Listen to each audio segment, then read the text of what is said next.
અત્યારના આપણા કમિશનર કોણ છે? ખબર નથી સાહેબ. અત્યારે મોરબી મહાનગરપાલિકાના કમિશનર કોણ છે ભાઈ, તમને ખબર છે? ના, ખબર નથી.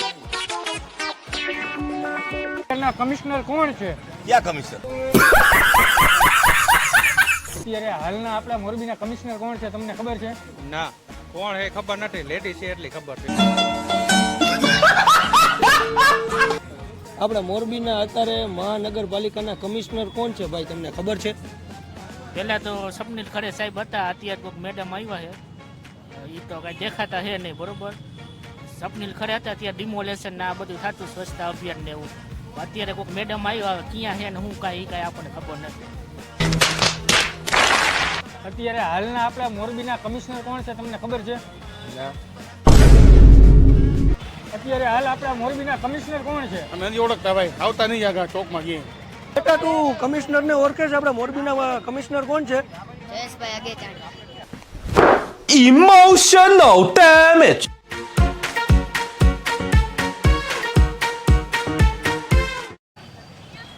હાલ આપણે આવ્યા છીએ નગર દરવાજાના ચોકમાં. પૂછીએ આપણે અત્યારના કમિશનર કોણ છે? ક્યાં કમિશનર? અત્યારે આપણે હાલ મહાનગરપાલિકાના કમિશનર છે, એ કોણ છે એ તમને ખબર છે? અને મહાનગરમાં કમિશનર આવ્યા હે? હા, આવી ગયા છે. ક્યારે આવ્યા હે? અમને તો ખબર નથી. આના પેલા ઓલા ખરે સાહેબ હતા, દીવાવાળી અંધારું થઈ ગયું હે, પણ આ કમિશનર આવ્યા હે ખબર નથી ક્યાં હે કીધું. અમે તો ગોતી જઈએ ને, કમિશનર ક્યાં ગયા ગોતો એને. કમિશનર તો ઠીક, પણ મેન ને નથી જોયા હે. તો આવડું મોટું મોરબી મહાનગરપાલિકા બન્યું તો કમિશનર સાહેબ ને તમે બધા કયો કમિશનર આવ્યા હે, તો કમિશનર સાહેબ ક્યાં છે અમને ખબર નથી. એસી ચેમ્બરમાં બેઠા છે. અત્યારે હાલના કમિશનર છે સંગીતાબેન રૈયાણી કરીને છે. સંગીતાબેન રૈયાણી? હા. અરે ના, મેં પહેલી વાર સાંભળ્યું ભાઈ. મેં તો તમે એમને સોશિયલ મીડિયામાં ક્યાંય નથી જોયા? ના ભાઈ ના, એકવાર બોલ્યા હતા જયારે આવ્યા ને ત્યારે ખાલી જોયા હતા મેં કે મારે મોરબી છે ને રાજકોટ જેવું બનાવવું છે એવું બોલ્યા હતા લોકો તરફથી, મીડિયા અમે બોલ્યા હતા, પણ પછી તમે જોયા નથી સંગીતાબેન ને. તો તમારું કેવું શું છે? ખરે સાહેબ કામગીરી કેવી હતી ખરે સાહેબની? મેં તમને શું કીધું, દીવાઓ અંધારું થઈ ગયું. ખરાઈ સાહેબ હતા તો માણસો છે ને બીતા, અને ખરાઈ સાહેબ રાતે 2 વાગે 3 વાગે 1 વાગે રાઉન્ડ મારતા. કે મોરબીની પરિસ્થિતિ, અને જો ખરે સાહેબ હોત ને તો મોરબી ખરેખર છે ને ભાઈ સુધરી ગયું હોત.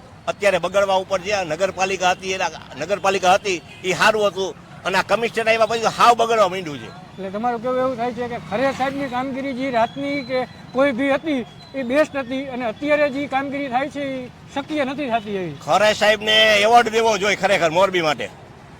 અમુક કામ કરતા બરોબર છે, પણ ખરાઈ સાહેબને ખરેખર એવોર્ડ દેવો જોઈએ.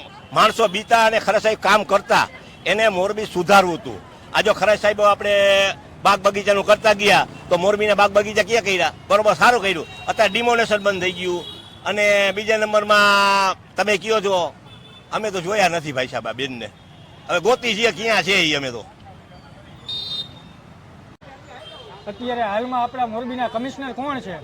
મોરબીના કમિશનર શ્રીની વાત કરીએ તો જે ખરે સાહેબ હતા પછી જે એક બેનની જે બદલી થઈ છે એ બેન નિયુક્ત તો થયા છે, સાંભળ્યું છે, પણ એક વખત નહેરુ ગેટ ચોકમાં આવે, મોરબીની પબ્લિક વચ્ચે આવે અને પબ્લિક એમને ઓળખે તો કંઈક રજૂઆત થઈ શકે.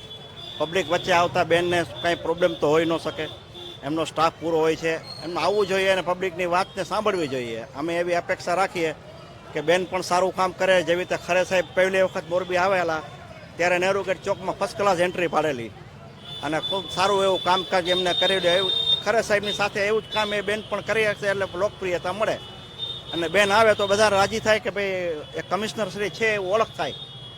બરાબર, એટલે અમે એવું અપેક્ષા રાખીએ છીએ અને મોરબીવાસીઓ કે એક વખત બેન જાહેરમાં આવીને બધા સાથે મળે, વાતચીત કરે, બધા પ્રજાના પ્રશ્નો સાંભળે.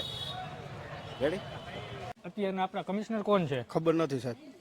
તો પેલા આપણે ખરે સાહેબ હતા કમિશનર, અને અત્યારે આપણે સંગીતાબેન કરીને છે કમિશનરમાં. તો તમે કેમ એમને જોયા નથી ક્યાંય? સોશિયલ મીડિયામાં નથી ને આવ્યું, અને અહીંયા કોઈ આવ્યું નથી. એવું છે? અમારો જે પ્રશ્ન છે એનો હલે 10 દિવસથી થયો નથી. શું પ્રશ્ન છે તમારો? અમારો ગટર લાઈન નો પ્રશ્ન છે. ગટર લાઈન માંથી પાણી જાતું જ નથી, બધાના સંડાસના ભોંખરા ભરેલા છે. તો શું તમારું કેવું થાય છે આમાં અત્યારે? તો કોઈ આવતા નથી તો બીજું શું કહેવાનું હોય, કામગીરી થતી નથી. આ વોર્ડ નંબર 8 એરિયો મેયર સાહેબ નો જ છે. જો ઈ એરિયામાં જો આવો પ્રશ્ન થતો હોય તો પછી બીજા બધા એરિયા એના પ્રશ્ન એનો કોઈ સવાલ નથી, બરાબર. જો અહીંયા જ આવો પ્રશ્ન ઉભો થયેલો પડ્યો છે, જો કેટલો ટાઈમથી અમે આટલા હેરાન થતા હોય અને આનું કોઈ નિવેડો નથી આવતો, તો પછી બીજે ક્યાંયનું કાંઈ થતું જ ન હોય તો સવાલ જ નથી ને.